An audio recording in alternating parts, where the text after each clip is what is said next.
हर साल 1 करोड़ से भी ज़्यादा यात्री वैष्णो देवी की यात्रा ज़रूर करते हैं। वैष्णो देवी यात्रा करने के लिए नवंबर महीना सबसे अच्छा होता है। उस समय ज़्यादा गर्मी, ज़्यादा ठंड, न ही ज़्यादा बरसात की आशंका रहती है और न ही ज़्यादा बर्फबारी नवंबर महीने में होती है। इसीलिए नवंबर महीना वैष्णो देवी की यात्रा करने के लिए सबसे अच्छा माना जाता है। वैष्णो देवी यात्रा करने के लिए आपको देश के किसी भी कोने से आपको जम्मू के कटरा पहुंचना होता है। कटरा से वैष्णो देवी 13 किलोमीटर की दूरी पर स्थित है। इसलिए आप पूरे देश में कहीं से भी ट्रेन से या सड़क मार्ग से कटरा तक पहुंच सकते हैं। यात्रा शुरू करने से पूर्व कटरा में आपका रजिस्ट्रेशन होता है। रजिस्ट्रेशन माता वैष्णो देवी जो ट्रस्ट होता है, जो साइन बोर्ड है, वो करता है। इसीलिए आपको वहां पर रजिस्ट्रेशन करना पड़ेगा। अगर आप बिना रजिस्ट्रेशन आगे बढ़ेंगे तो अगली जो चेक पोस्ट है, जिसको बाणगंगा कहते हैं, वहां से आपको रिटर्न कर दिया जाएगा और आपके खिलाफ बिना रजिस्ट्रेशन के यात्रा करने पर कार्रवाई भी हो सकती है। इसलिए ध्यान रखें, बिना रजिस्ट्रेशन के आपको आगे नहीं बढ़ना है।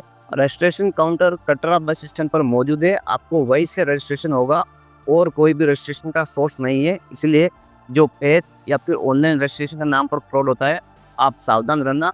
आपको कटरा बस स्टैंड पर जाकर जो काउंटर है वहाँ पर रजिस्ट्रेशन करवाना। रजिस्ट्रेशन में आपका फोटो लिया जाएगा, आपकी सारी डिटेल्स पूछी जाएगी, उसके बाद ही आपको आगे बढ़ने का मौका दिया जाएगा। रजिस्ट्रेशन इसलिए होता है कि हर यात्री को ट्रैक किया जा सके। दुर्घटना या आतंकवादी हमले की स्थिति में हर यात्री को सुरक्षित निकाला जा सके। इसीलिए रजिस्ट्रेशन बहुत जरूरी है। इसलिए आप बिना रजिस्ट्रेशन आगे नहीं बढ़े। कटरा से 13 किलोमीटर की दूरी पर वैष्णो देवी मंदिर है। इसीलिए आप पैदल जा सकते हैं, घोड़े या खच्चर का भी यूज कर सकते हैं, आप हेलीकॉप्टर यात्रा भी कर सकते हैं, या फिर आप रोपवे के थ्रू भी यात्रा कर सकते हैं।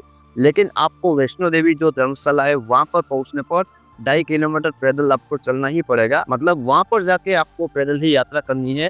इसीलिए आप पूरी तरीके से ध्यान रखें।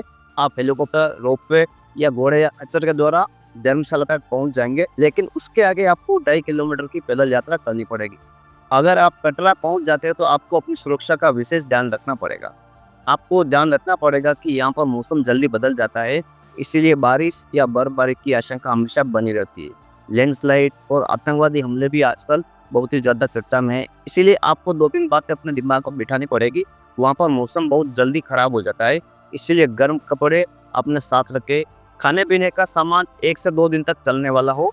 इसलिए आप विशेष ध्यान रखें कि आपके पास जो खाने पीने का सामान है वो 2 दिनों तक खराब नहीं हो। तीसरी और सबसे महत्वपूर्ण बात, आपको पता होना चाहिए कि थोड़ा बहुत आतंकवादी हमलों का रिस्क वहाँ पर ज़रूर होता है। इसलिए आप अपनी सुरक्षा का विशेष ध्यान रखें। जो सुरक्षा एजेंसियाँ या जो सुरक्षा बल जो कहे, उसके अनुसार ही आगे बढ़े। कोई भी अन्य रास्ता या जो शॉर्टकट है, उसके थ्रू आप वहाँ पर आगे नहीं बढ़े। वैष्णो देवी धर्मशाला पहुँचने पर आपको आगे 2.5 किलोमीटर की यात्रा करनी पड़ेगी।